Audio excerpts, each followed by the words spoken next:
This is Leadership and Self-Deception, 3rd edition. Written by the Arbinger Institute. Narrated by Steve Carlson.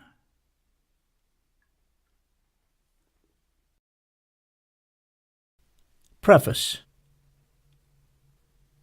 For too long, the issue of self-deception has been the realm of deep-thinking philosophers, academics, and scholars working on the central questions of the human sciences. The public remains generally unaware of the issue.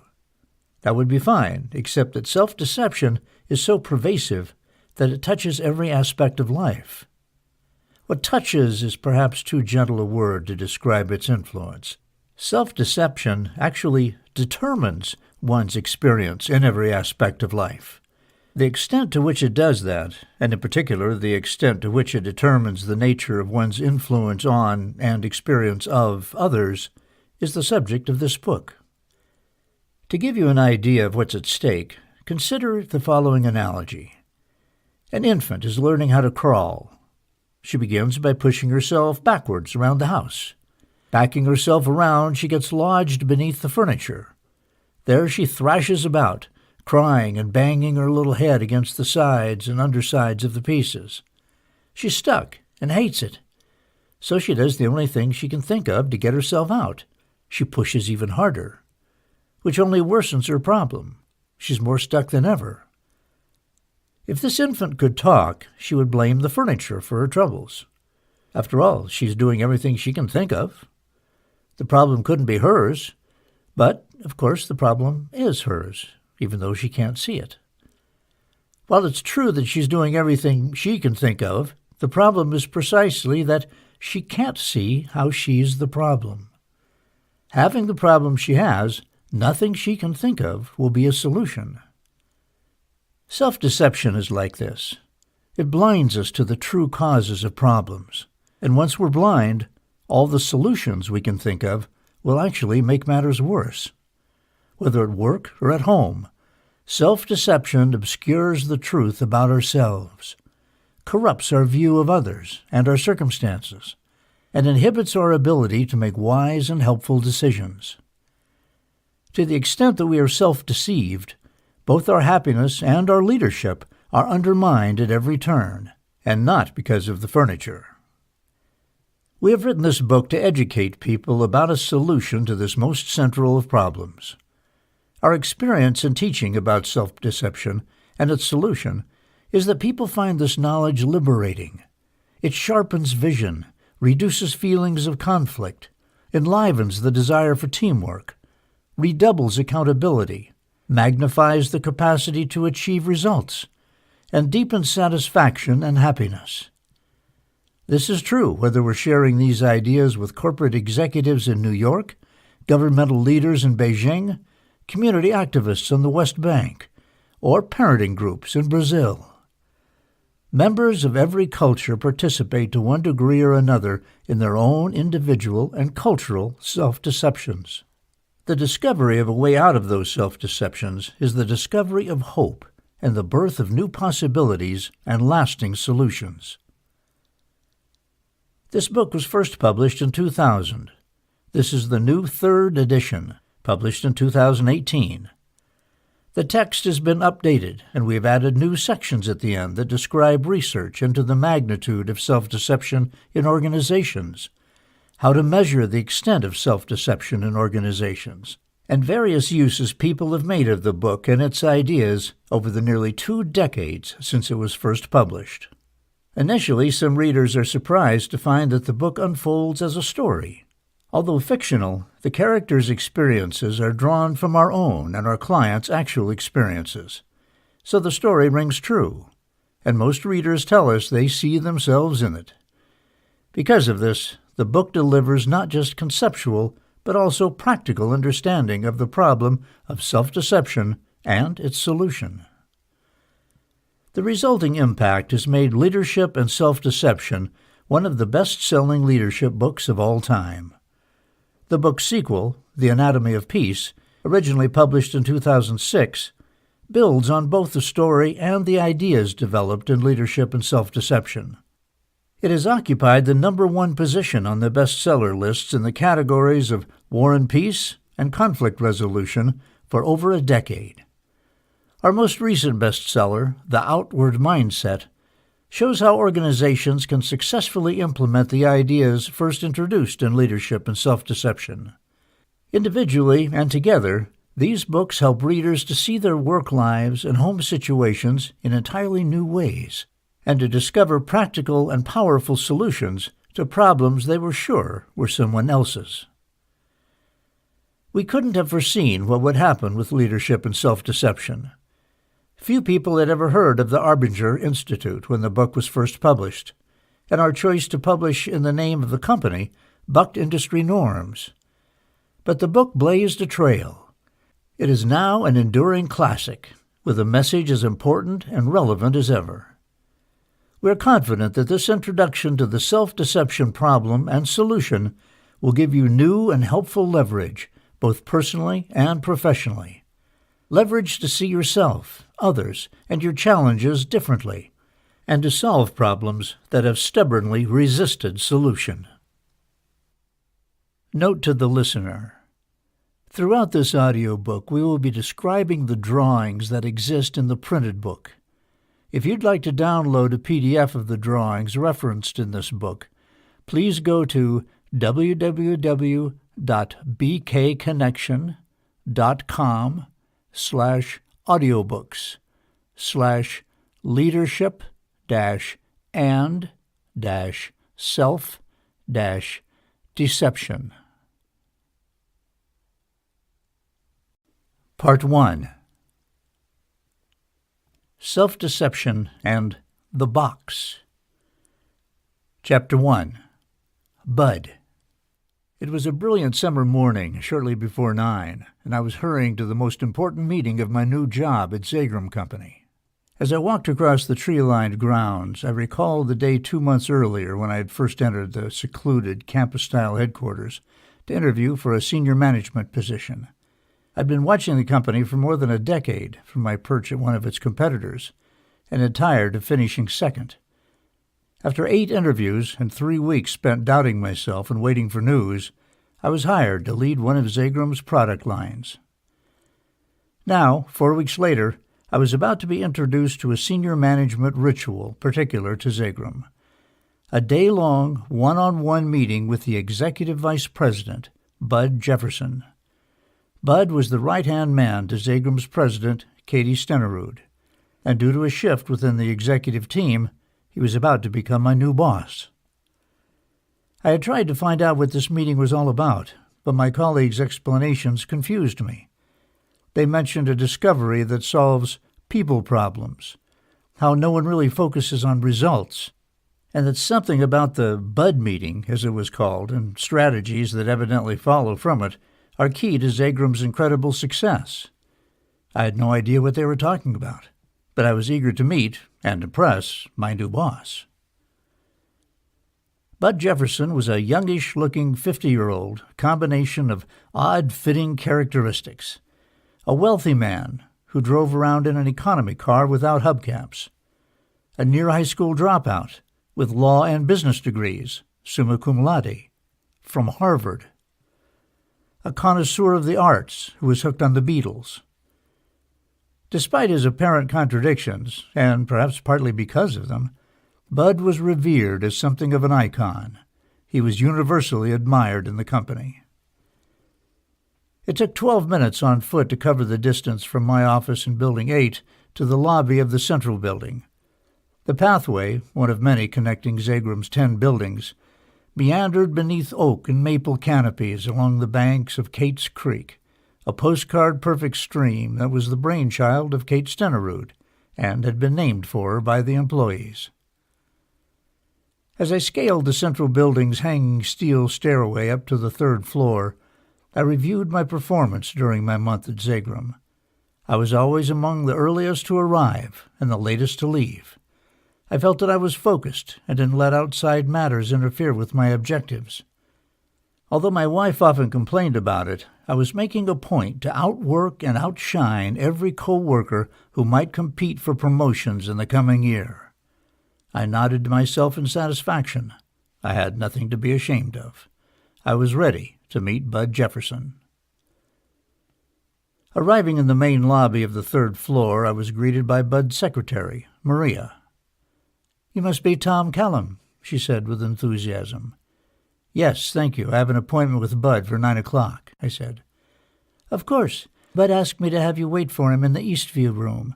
He should be with you in about 5 minutes. Maria escorted me down the hall and into a large conference room. I went to the long bank of windows and admired the views of the campus between the leaves of the green Connecticut woods. A minute or so later, there was a brisk knock at the door, and in walked Bud.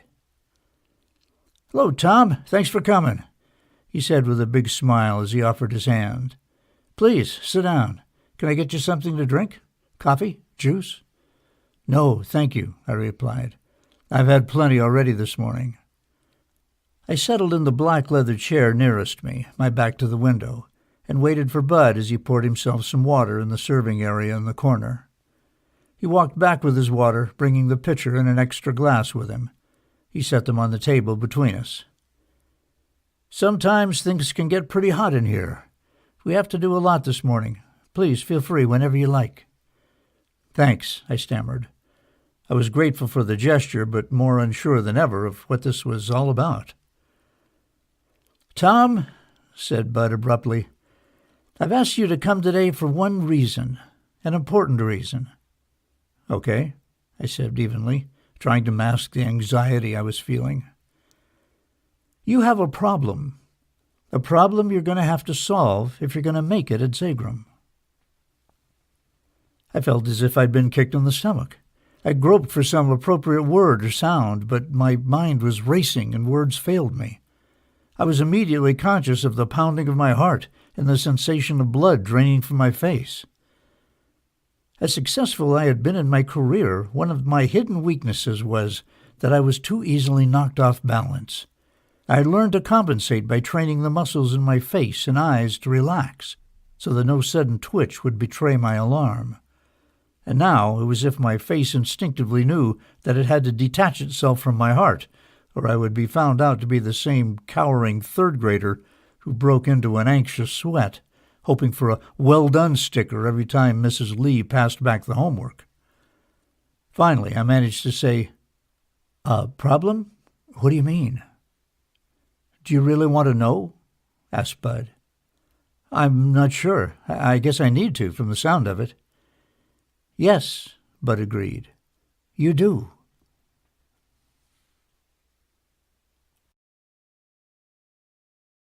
Chapter 2. A Problem. "You have a problem," Bud continued. "The people at work know it. Your wife knows it. Your mother-in-law knows it. I'll bet even your neighbors know it." Despite the digs, he was smiling warmly. "The problem is that you don't know it." I was taken aback. How could I know I had a problem if I didn't even know what the problem was? I'm afraid I don't know what you mean," I said, trying to exhibit calm. Bud nodded. "Consider a few experiences," he said. "For example, think of the times when you've known that your wife needed the car next, and you noticed that it was almost out of fuel. Have you ever taken it home anyway, telling yourself that she could fill it just as easily as you?" I thought about it for a moment. "I suppose I've done that, yes. But so what?" I wondered. "Or have you ever promised to spend time with the kids but backed out at the last minute because something more appealing came up?" My mind turned to my boy, Todd. It was true I avoided doing much with him anymore. I didn't think that was entirely my fault, however. "Or, under similar circumstances," he went on, "have you ever taken the kids where they wanted to go but made them feel guilty about it?" "Yeah, but at least I took 'em," I said to myself. "Doesn't that count for something?" "Or how about this one? Have you ever parked in a handicapped-only parking zone and then faked a limp so that people wouldn't think you were a jerk?" "Absolutely not," I said in defense. "No? Well, have you ever parked where you shouldn't and then sprinted from the car with such purpose that observers would think you just had to park there?" I fidgeted uncomfortably. Maybe. Or have you ever let a coworker do something that you knew would get him into trouble when you easily could have warned or stopped him? I didn't say anything. And speaking of the workplace, he continued, have you ever kept some important information to yourself, even when you knew a colleague would really be helped by it? I had to admit I had done that. Or are you sometimes disdainful toward the people around you? Do you ever scold them for their laziness or incompetence, for example? I don't know if I scold them, I said weakly. So what do you do when you think others are incompetent? Bud asked. I shrugged. I guess I try to get them to change in other ways. So do you indulge people with kindness and other soft stuff you can think of in order to get them to do what you want, even though you still feel scornful toward them? I didn't think that was fair. Actually, I think I try pretty hard to treat people right, I countered. Bud paused for a moment. I'm sure you do, Tom, he said. But let me ask you a question. How do you feel when you're treating them right, as you say? Are you still feeling that they're a problem? I'm not sure I know what you mean, I replied. What I mean is, do you feel that you have to put up with people? That you have to work pretty hard to succeed as a manager when you're stuck with some of the people you're stuck with? Stuck? I asked, stalling for time. The truth was, I understood what Bud was saying, but I disagreed with what I thought he was implying. I was trying frantically to find an acceptable way to defend myself. I suppose it's true that I think some people are lazy and incompetent, I finally replied. Are you saying I'm wrong about that? That no one is lazy and incompetent? My inflection on no one was too strong, and I cursed myself for letting my frustration show. Bud shook his head. Not at all. Some people are lazy. And I, for one, am incompetent at a whole bunch of things. He paused for a moment. So what do you do when you're confronted with someone you believe is lazy or incompetent? I thought about it. That depends. I'm pretty direct with some people, but with others that doesn't work very well, so I try to get them going in other ways. Some I try to encourage, and others I feel I have to outsmart or outmaneuver. But I've learned to keep my smile most of the time, and that seems to help. I think I do a pretty good job with people, actually. Bud nodded. I understand. But when we're finished, I think you may feel differently. The comment unsettled me. What's wrong with treating people well? I proposed. Nothing, if that's what one is actually doing, Bud said. But I think you might discover that you aren't treating people as well as you think. You may be doing more damage than you know. Damage, I repeated. A rush of worry flushed my cheeks. Attempting to keep my emotions under control, I said, I'm afraid you're going to have to explain that to me. The word sounded too combative, even to my own ear, and my cheeks flushed all the more. I'll be happy to, he said calmly. I can help you learn what your problem is, and what to do about it. That's why we're meeting. He paused, and then he added, I can help you, because I have the same problem. Chapter 3. Self-Deception. Do you have kids, Tom? I was grateful for the simple question and felt the life come back to my face. Why, yes, one actually. His name is Todd. He's 16. Bud smiled.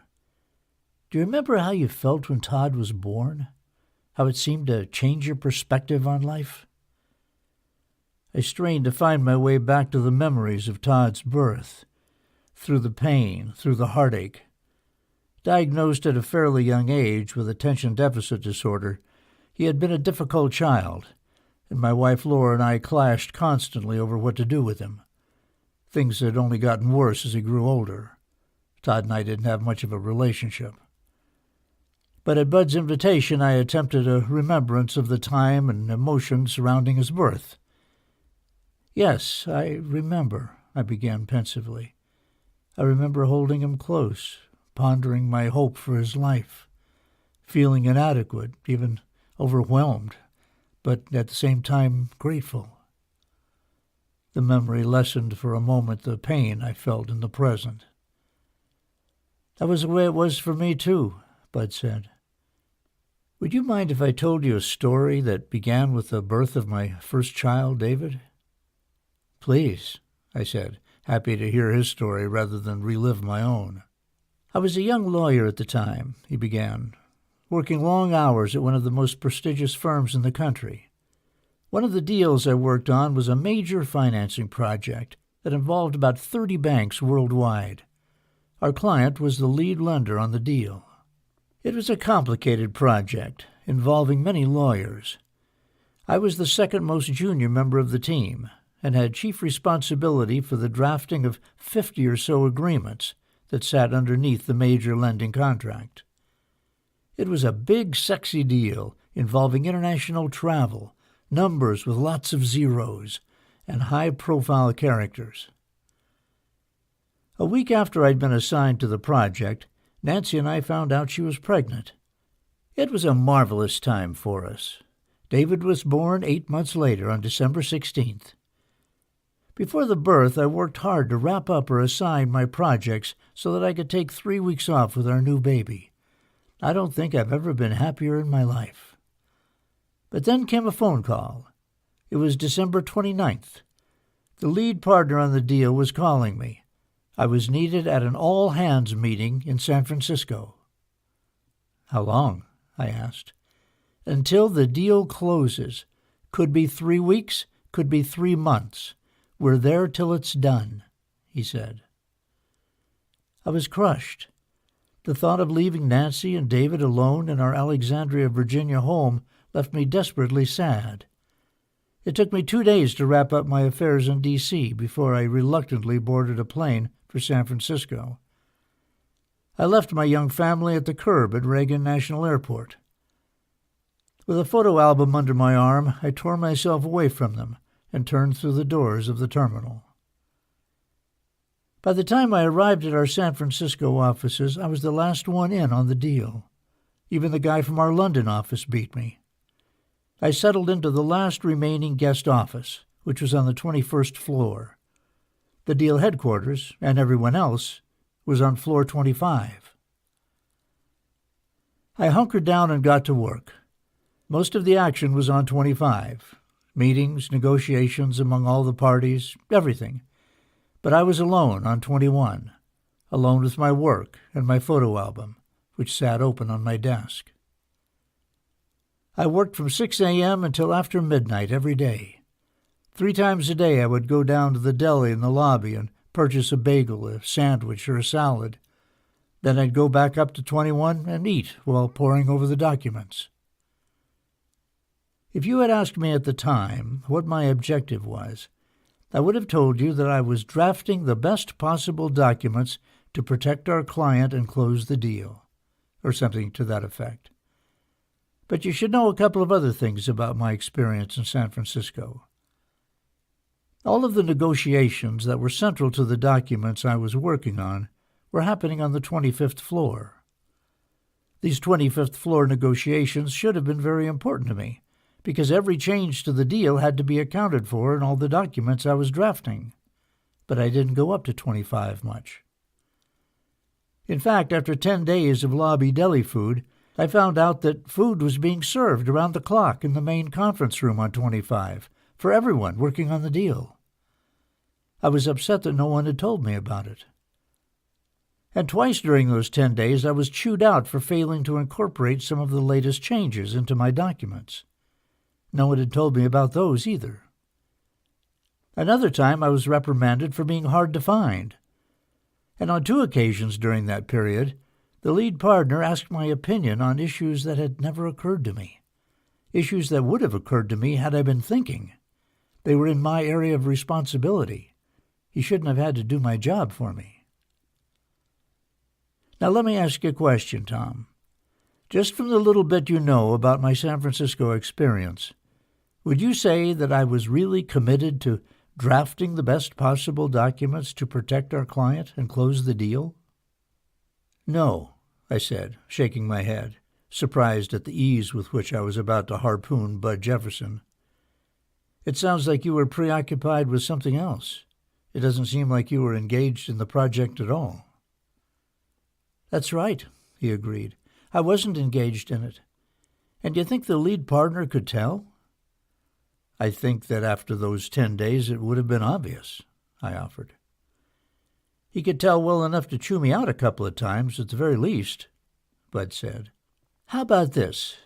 Do you suppose he would say that I'd bought into the vision? Or that I was committed? Or that I was being maximally helpful to others on the deal? No, I don't think so. By keeping yourself isolated, you were putting things at risk. His things, I answered. I have to agree with you, Bud said. I had become a problem, no question about it. I wasn't engaged in the deal, wasn't committed, hadn't caught the vision, was making trouble for others, and so on. But consider this. How do you suppose I would have responded had someone accused me of not being committed or not being engaged? Do you think I would have agreed with them? I pondered the question. I doubt it. It's kind of tough to agree with people when they're criticizing you. You probably would have felt defensive if someone had accused you like that. And consider the defenses I could have levied, Bud said, nodding in agreement. Think about it. Who left behind a new baby to go to San Francisco? I did. And who was working 20-hour days? I was. He was becoming more animated. And who was forced to work alone 4 floors below the others? I was. And to whom did people even forget to mention basic details like food plans? To me. So from my perspective, who was making things difficult for whom? I guess you would have seen others as being the main cause of the trouble, I answered, finding the irony interesting. You'd better believe it, he said. And how about being committed, engaged, and catching the vision? Do you see that from my perspective, not only was I committed, but I just might have been the most committed person on the deal? Because from my point of view, no one had as many challenges to deal with as I had, and I was working hard in spite of them. That's right, I said, relaxing back into my chair and nodding affirmatively. You would have felt that way. So let's think about it again. Bud rose again and began pacing. Remember the problem. I was uncommitted, was disengaged, hadn't caught the vision, and was making things more difficult for others on the deal. That's all true, and that's a problem, a big problem. But there was a bigger problem, and it's this problem that you and I need to talk about. He had my full attention. The bigger problem was that I couldn't see that I had a problem. Bud paused for a moment, and then leaning toward me said in a lower, even more earnest tone, There is no solution to the problem of lack of commitment, for example, without a solution to the bigger problem, the problem that I can't see that I'm not committed. I suddenly started to be uneasy and could feel my face again sag to expressionlessness. I'd been caught up in Bud's story and had forgotten that he was telling it to me for a reason. The story was for me. He must have been thinking that I had a bigger problem. Despite my efforts to stay coolly detached, my face and ears began to heat up.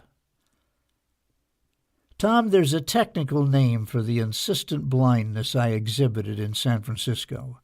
Philosophers and psychologists call it self-deception. At Zagram, we have a less technical name for it. We call it being in the box.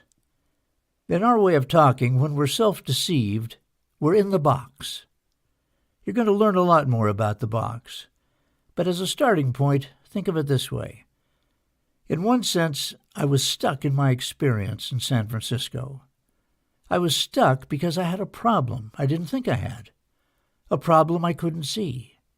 like it's the only from my own closed perspective, and I was deeply resistant to any suggestion that the truth was other than what I was thinking. So I was in a box, cut off, closed up, blind. Does that make sense? I nodded. There's nothing more common in organizations than self-deception, he continued. For example, think about a person from your work experience who's a big problem, say someone who's been a major impediment to teamwork. That was easy. Chuck Staley, COO of my former employer. He was a jerk, plain and simple. He thought of no one but himself. Yeah, I know a guy like that. Well, here's the question. Does the person you're thinking of believe he's a problem, like you believe he is? I shook my head vigorously. No, definitely not. That's usually the case. Identify someone with a problem, and you'll be identifying someone who resists the suggestion that he has one. That's self-deception, the problem of not knowing and resisting the possibility that one has a problem. Of all the problems in organizations, Bud said, self-deception is the most common and the most damaging. He paused to let the point sink in. Think about it, Tom. You can't make headway solving problems if the people causing those problems refuse to consider how they might be responsible. So at Zagram, our top strategic initiative is to minimize individual and organizational self-deception.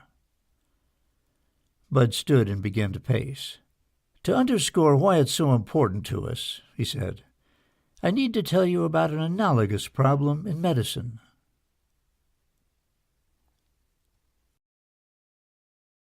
Chapter 4. The Problem Beneath Other Problems. Have you ever heard of Ignaz Semmelweis? Bud asked. No, I don't think so. Is it a sickness or something? No, he said with a chuckle, but close. Semmelweis was a European doctor, an obstetrician, in the mid-1800s. He worked at the Vienna General Hospital, an important research hospital, where he tried to get to the bottom of a horrendous mortality rate among women in the maternity ward. In the section of the ward where Semmelweis practiced, the mortality rate was 1 in 10. Think of it. 1 in every 10 women giving birth there died. Can you imagine? I wouldn't have let my wife near the place, I said. You wouldn't have been alone. Vienna General had such a frightening reputation that some women actually gave birth on the street and then went to the hospital. I don't blame them, I said. The collection of symptoms associated with these deaths, Bud continued, became known as childbed fever. Conventional medical service at the time called for separate treatment for each symptom. Inflammation meant that excess blood was causing swelling, so they bled the patient or applied leeches. They treated fever the same way. Trouble breathing meant that the air was bad, so they improved ventilation, and so on. But nothing worked. More than half the women who contracted the disease died within days. The terrible risk was well known. Semmelweis reported that patients were frequently seen kneeling and wringing their hands, begging to be moved to a second section of the maternity ward, where mortality rate was 1 in 50. Still horrific, but far better than the 1 in 10 rate in Semmelweis's section. Semmelweis gradually became obsessed with the problem, in particular with discovering why the mortality rate in one section of the maternity ward was so much higher than the rate in the other. The only obvious difference between the sections was that Semmelweis's section, the section that performed the worst, was attended by doctors, while the other section was attended by midwives. He couldn't see why that would explain the difference, so he tried to equalize every other factor among the maternity patients. He standardized everything from birthing positions to ventilation and diet. He even standardized the way the laundry was done. He looked at every possibility, but could find no answer.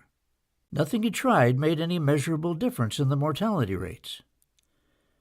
But then something happened. He took a 4-month leave to visit another hospital, and upon his return he discovered that the death rate had fallen significantly in his section of the ward in his absence. Really? Yes. He didn't know why, but it had definitely fallen. He dug in to find the reason.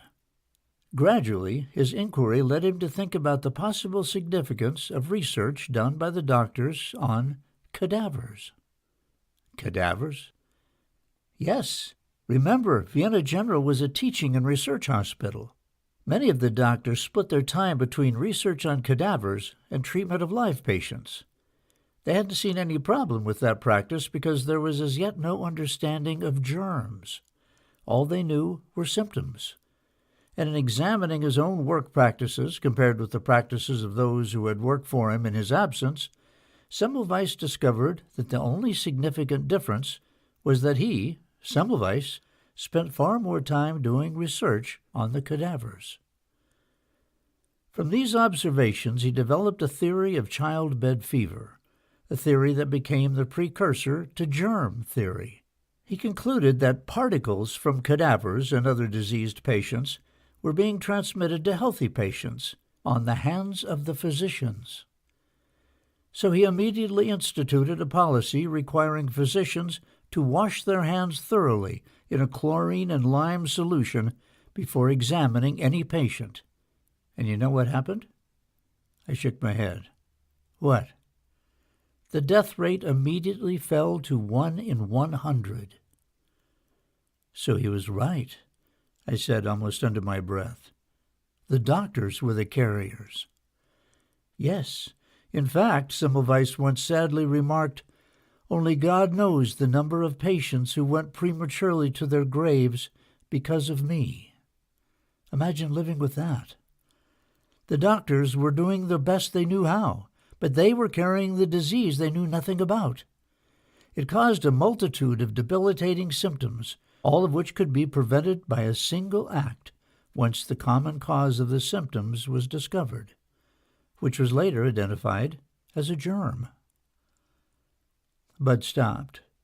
He put his hands on the table and leaned toward me. There's a similar germ that's spread in organizations, a germ we all carry to one extent or another, a germ that kills leadership effectiveness and teamwork, a germ that causes a multitude of people problems, the germ that can be isolated and neutralized. What is it? I asked. Just what we've been talking about, Bud replied. Self-deception, the box. Or more precisely, self-deception is the disease. What we're going to learn about is the germ that causes it. And what I'm suggesting, Tom, is that like the discovery of the cause of childbed fever, the discovery of the cause of self-deception amounts to the revelation of a sort of unifying theory, an explanation that shows how the apparently disparate collection of symptoms we call people problems, from problems in leadership to problems in motivation and everything in between, are all caused by the same thing. With this knowledge, people problems can be solved with an efficiency that has never been possible before. There's a clear way to attack and solve them, not one by one, but in one disciplined stroke. That's a bold claim, I said. Indeed, Bud responded. But I don't intend you to take my word for it. I'm going to help you discover it for yourself. We need you to understand it because you need to make sure the strategies that follow from it are implemented in your division. Okay, I said. To begin with, he said, I think you might be interested to know how I failed at this when I first joined Zagram. Chapter 5. Beneath Effective Leadership. After 9 years at the law firm, Bud began, I left to become general counsel of Sierra Product Systems. Do you remember Sierra?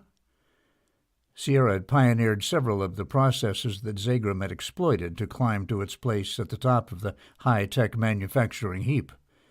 Of course, I replied. Their technologies changed the industry. Whatever happened to them? They were acquired by Zagram Company. Really? I never heard that. The deal was sort of complicated, but the long and short of it is that Zagram acquired most of Sierra's useful intellectual property, patents and so on. That was 16 years ago. At the time, I was COO of Sierra and came to Zagram as part of the deal. I had no idea what I was getting into. Bud reached for his glass and took a drink. At the time, Zagram was a bit of a mystery, but I was introduced to the mystery of Zagram in a hurry, in my second major meeting, to be exact. Being intimately familiar with the key acquisitions from Sierra, I joined Zagram as part of the executive team. In my first meeting, I was given several difficult assignments to complete before the next meeting in 2 weeks. It was a heavy load, learning the business and all. At last, on the night before the next meeting, there was only one assignment that I'd yet to complete. It was late, and I was tired. Given all I'd accomplished and been through to do it, this one remaining assignment seemed inconsequential, so I let it go. At the meeting the next day, I reported my achievements, made recommendations, and shared the important information I had gathered. Then I told the group that because all of my time had been taken up with these other assignments, not to mention all the obstacles I'd encountered, there was one assignment I hadn't yet completed. I'll never forget what happened next. Lou Herbert, who was then president of the company, turned to Kate Stenerud, who at the time occupied the position I have now. He asked her to take that assignment for the next meeting. The meeting then continued with others' reports. Nothing more was made of it, but I noticed that I was the only person in the group who had left something undone. I spent the rest of the meeting lost in my own thoughts, feeling embarrassed, feeling small, wondering if I belonged, wondering if I wanted to belong. The meeting closed, and I packed my documents into my briefcase as others chatted.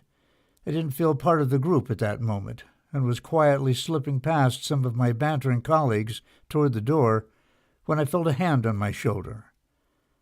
I turned and saw Lou, smiling, gazing at me with his gentle yet penetrating eyes. He asked me if I'd mind if he walked with me back to my office, to my surprise after what he'd just done to me in the meeting. I replied that I would welcome it. Bud paused for a moment, pulling himself from the memory. You don't know Lou, Tom, and probably haven't been here long enough to know the stories, but Lou Herbert is a legend. He was personally responsible for taking a mediocre, inconsequential company and making it into a juggernaut, sometimes in spite of, and sometimes even because of, his weaknesses. Everyone who worked at Zagram during his era was fiercely loyal to him. I've heard a few stories, actually, I said. And I remember from my work at Tetrix how even the top folks there seemed to admire him. Joe Alvarez in particular, the Tetrix CEO, who considered Joe the pioneer of the industry. He's right, Bud agreed. Lou was the industry pioneer. But Joe doesn't know the extent of his pioneering.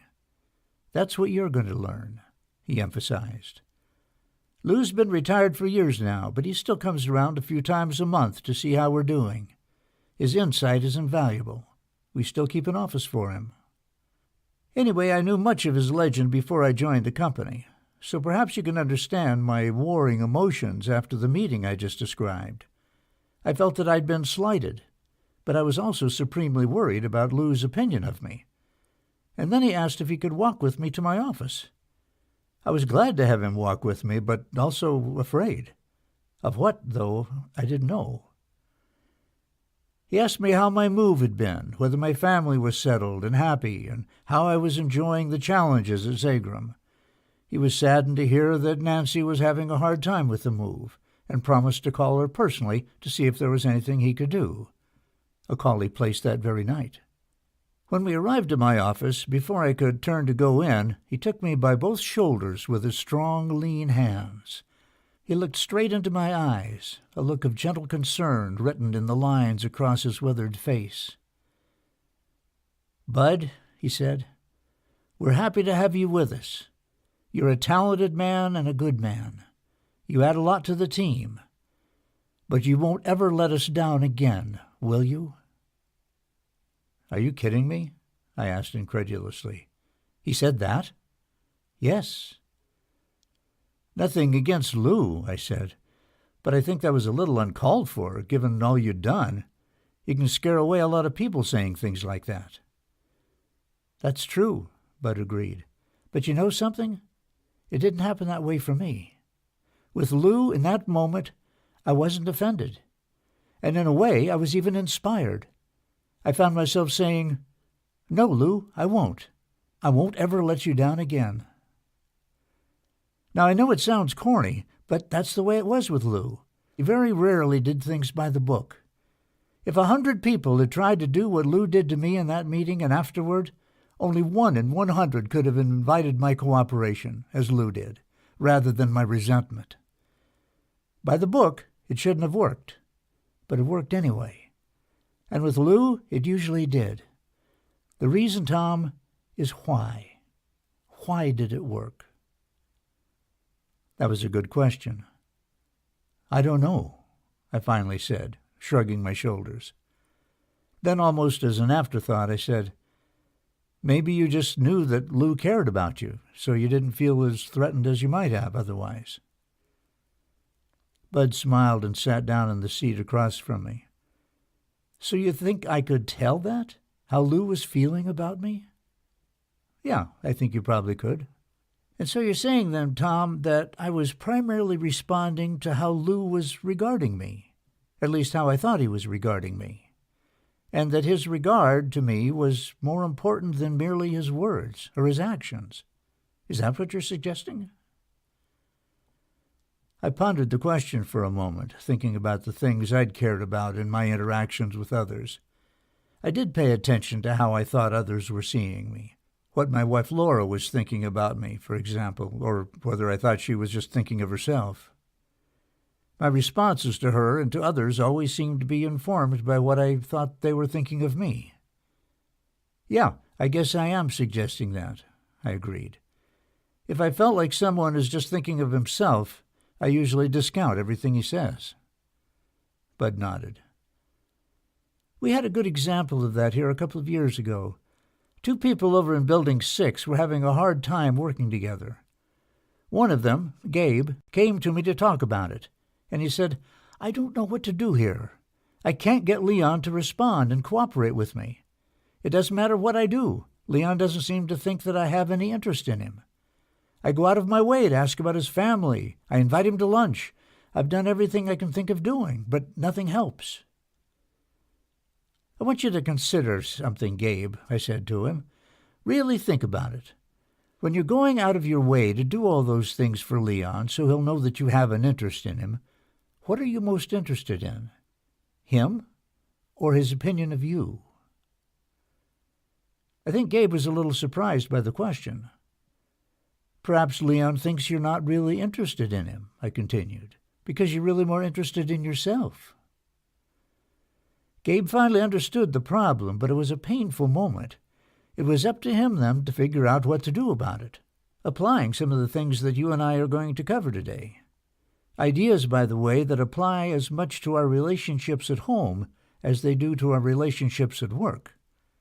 Let me give you an example of that, closer to home." Bud smiled at me. "You've probably never had an argument with your wife now, have you?" I burst out in an all-too-eager laugh. "Just a couple. Well, my wife Nancy and I were in the middle of one of those a number of years back. It was the morning before work. As I recall, she was upset that I hadn't cleaned the dishes the night before, and I was upset that she was so upset about it. You get the picture?" "Oh, yeah, I've been there," I said, thinking of the argument I'd had with Laura that very morning. "After a while, Nancy and I had actually worked our ways to opposite sides of the room," Bud continued. "I was tiring of our little discussion, which was making me late for work, and decided to apologize and put an end to it. I walked over to her and said, 'I'm sorry, Nancy,' and bent down to kiss her. Our lips met, if at all, only for a millisecond. It was the world's shortest kiss. I didn't intend it to be that way, but it was all either of us could muster. "You don't mean it," she said quietly as I backed slowly away. And she was right, of course, for just the reason we've been talking about. The way I really felt came through. I felt wronged, burdened, and unappreciated, and I couldn't cover it up, even with a kiss. But I remember wandering down the hall toward the garage, shaking my head and muttering to myself. Now I had more evidence of my wife's unreasonableness. She couldn't even accept an apology. But here's the point, Tom. Was there an apology to accept? No, because you really didn't mean it, just like Nancy said. That's right. My words said I'm sorry, but my feelings didn't. And it was the way I was feeling, revealed as it was through my voice, my gaze, my posture, my level of interest in her needs, and so on. It was that she was responding to. Bud paused, and I thought of that morning with Laura. Her face, a face that once radiated energy, concern, and love for life, now obscured by resignation to a deep hurt. Her words tearing holes in whatever convictions I still held for our marriage. "I don't feel like I know you anymore, Tom," she had said. "And what's worse, I get the feeling most of the time that you don't really care to know me. It's like I weigh you down or something. I don't know the last time I felt love from you. It's all coldness now. You just bury yourself in your work, even when you're home.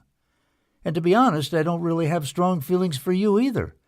I wish I did, but everything is just kind of blah.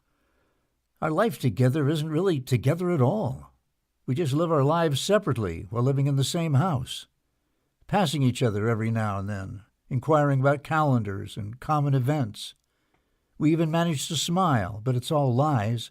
There's no feeling behind it." "As you suggested, Tom," I heard Bud say, calling me back from my troubles, "we often can sense how others are feeling towards us, can't we?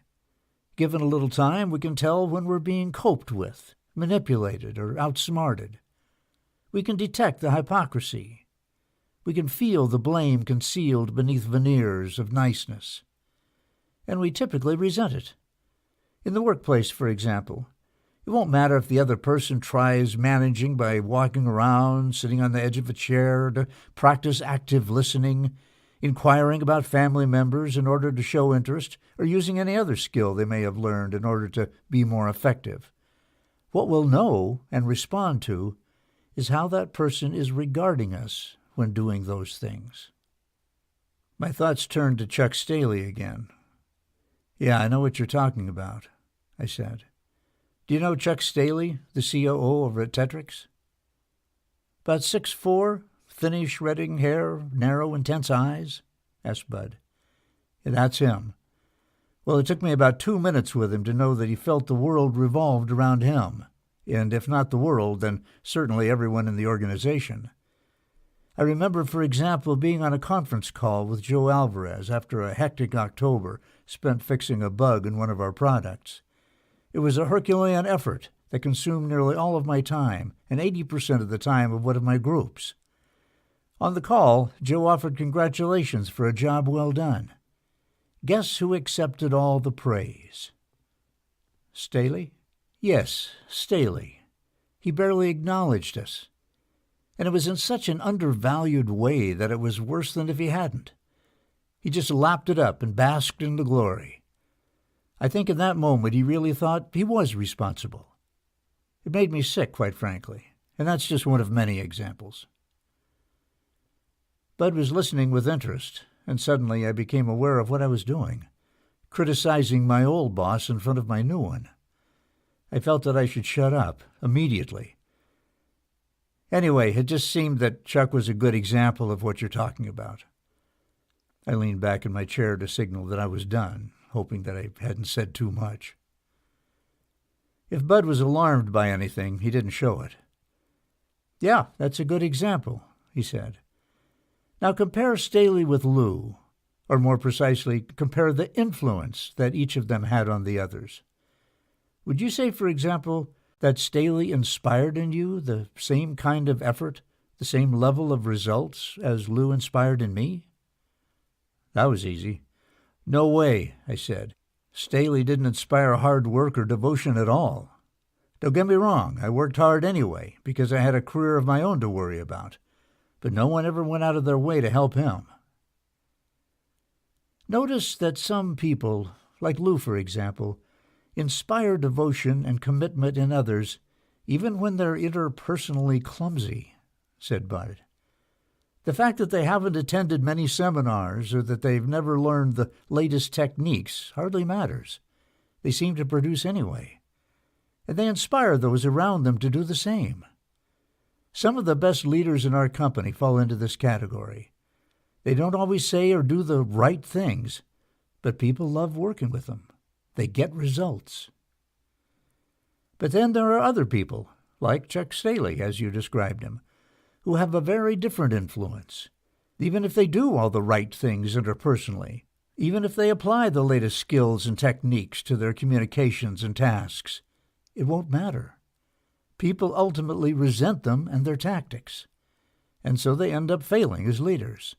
Failing because they provoke people to resist them.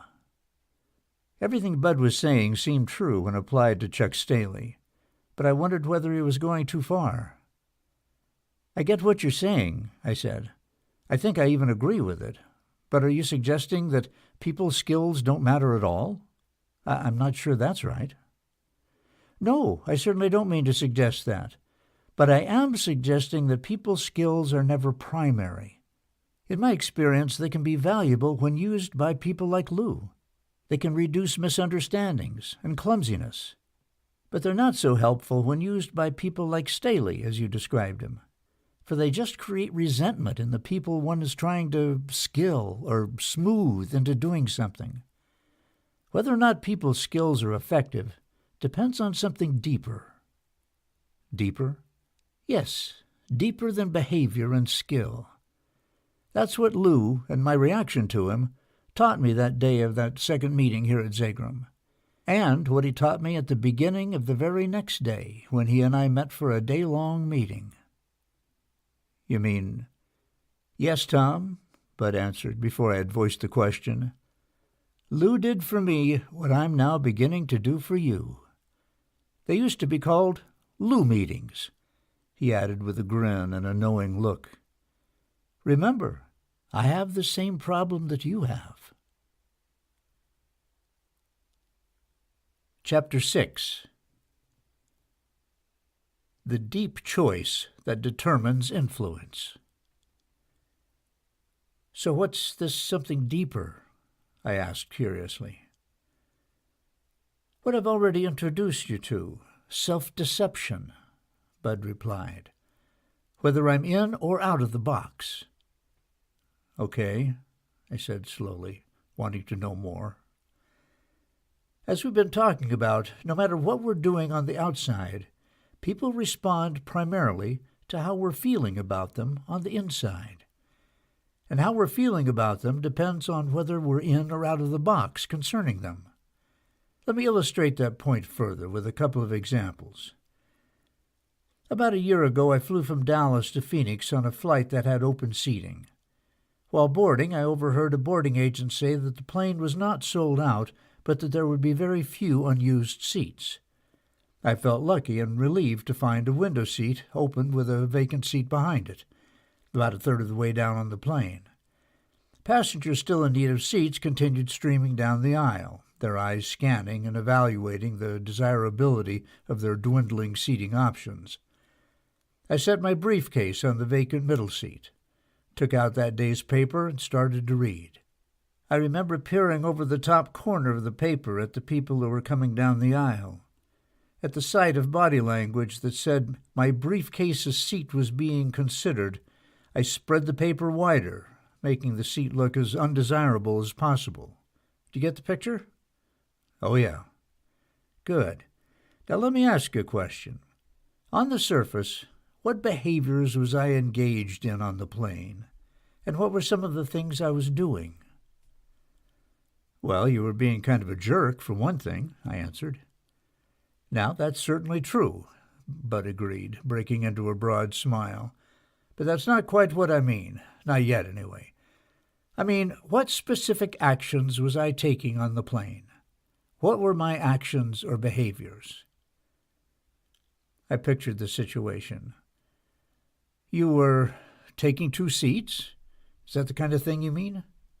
Sure. What else? You were reading the paper. You were watching for people who might want to sit in the seat next to you. To be very basic, you were sitting. Okay, good enough, said Bud. There's another